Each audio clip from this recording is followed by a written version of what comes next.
So look, I can't really believe, maybe I can believe it, given the ineptitude of the current leadership within the Queensland Police Service. I did some stories, some episodes last year, I believe it was, on poor leadership. What I believe uh, is good leadership, and how QPS, in my opinion, they have management training that they make people undergo, and yet they only teach people how to manage situations, how to manage people. They raise up managers, but they don't have a lot of good leaders. They don't have leadership. They don't help train leadership.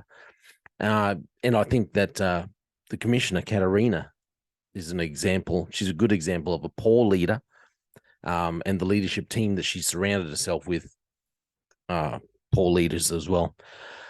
And then you have the police minister, good old Mark. Yeah, another poor leader. Anyway, so QPS in general, they like to raise up managers, but they don't have leaders as such. Now, so I did the story last week about the chocolate thief, the lolly thief. He's stealing drinks and ice creams and chocolates apparently from the Longreach social club. So from his workmates, he's stealing. Yeah, good old Ian Levy said, "Hey, this is a waste of time." And I do agree with him; it's a waste of time. It shouldn't be going to court. But he seems to be of the opinion that his words were, the QPS, they should be, his fellow officers should be offering him, the thief should be offering him an apology and just letting him go because he just forgot to or didn't tick a sheet. However, you got to realize that it seems obvious that this must have been a bit of an ongoing saga. So they've tried to, they've tried to deal with it in a very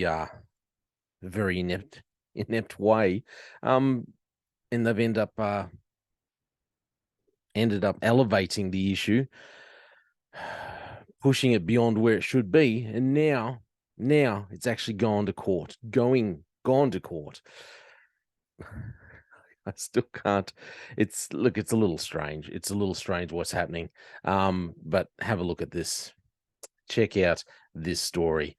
So this is what's happening at the moment in court. So senior constable Thomas Patton is accused of stealing $36 worth of snacks from the Longreach Police Station Social Club. The minor workplace dispute has been slammed as an embarrassment and waste of police time by some.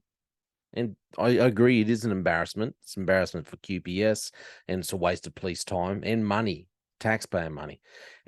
But also and a necessary act of accountability by others, which I also agree with. I think there needs to be an accountability, but it should have been handled by the OIC a long time ago. Sit down, son. You're stealing from your fellow your colleagues.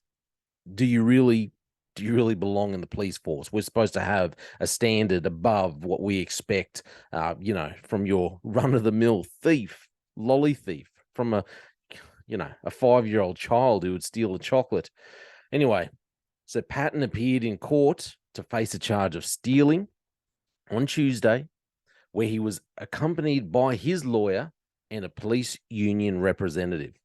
How well does that sit for all you in QPS who pay your union fees, as I did for like 12 years? And then this fella stealing. He's stealing, and then your union fees, your money goes towards defending him. It's a great use of your money. The 40-year-old is accused of taking $36 worth of chocolate, soft drink, and ice cream from his station social club without ticking off the IOU sheet. He has been stood down on full pay. Accused of stealing. I was stood down because I didn't want to take the little prick for the Charlie Victor, and I wasn't stood down when full pay. I got 2 weeks pay, and then 12 months of nothing, son. Nothing from them. His colleagues conducted a sting operation. It's not just about me. That happened to a lot of police officers. Stood down, no pay, treated like rubbish. Anyway, get off that. His colleagues conducted a sting operation, installing covert cameras to catch him in the alleged act. Now, I do know a little bit, just a smidge, about not saying I'm some great expert because I was kind of on the other side of thing, but when it comes to installing covert cameras, there's a process to doing it. You don't just I think the fellas who have done this, let's set up some covert cameras. They obviously have no idea what they're doing. Okay. You don't, they've been watching. I think they've been watching, like my mate said, they've been watching far too much CSI programs, and they think that they're the little Johnny on the spot police officer who sits outside in his car, and then he's the one that breaks into the place, plants the covert cameras, then he sneaks out and jumps back in his car, and he's sitting there watching the place with his pizza, watching the camera, getting all the information, doing everything himself. And then when him and Cert go in, because obviously he's with Cert, and then he breaks in through the door and takes down the criminal, and Cert are behind him because he's the top cop.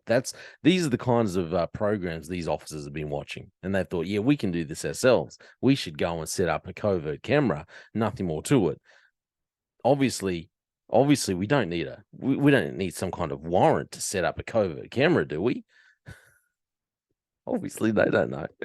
Don't know. If you don't know what you're doing, don't go and do it. Anyway, it has since emerged they did not have the required warrant for this operation.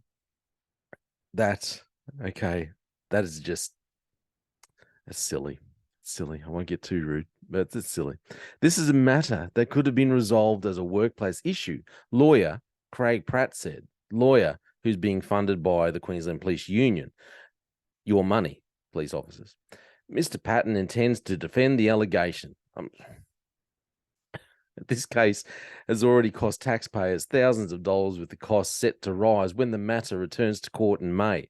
It will return to court. That evidence, the covert sting, the covert camera operation that they went and set up inside the police station, that evidence will get thrown out. In my opinion, it'll get thrown out because they didn't have the warrant to do any of it. It's one thing if you get caught and it's just in a public area and CCTV, or the person who owns the cameras and, it's just public areas or whatever. But to go and set up a covert camera operation, all I can say is those officers that thought they did it, that thought they were doing the right thing, stop watching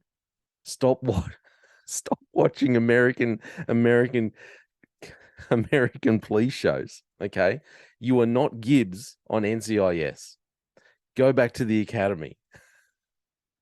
Anyway, this all comes back to poor leadership, as I said. But what do you expect when QPS as a whole is run by poor leadership team?